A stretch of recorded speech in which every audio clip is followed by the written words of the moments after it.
أعوذ بالله من الشيطان الرجيم. بسم الله الرحمن الرحيم. يا أيها المزمل قم الليل إلا قليلا نصفه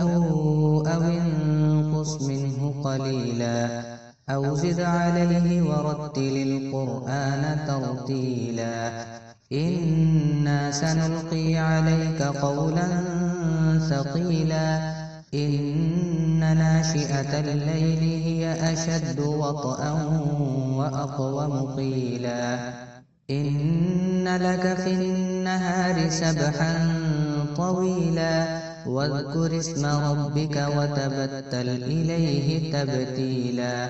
رب المشرق والمغرب لا إله إلا هو فاتخذه وكيلا واصبر على ما يقولون واهجرهم هجرا جميلا وذرني والمكذبين أولي النعمة ومهلهم قليلا إن لدينا أنكالا وجحيما وطعاما ذا غصة وعذابا أليما يوم ترجف الأرض والجبال وكانت الجبال كثيبا مهيلا إنا أرسلنا إليكم رسولا شاهدا عليكم كما أرسلنا إلى فرعون رسولا فعصى فرعون الرسول فأخذناه أخذا وبيلا فكيف تتقون إن كفرتم يوما يجعل الولدان شيبا السماء منفطر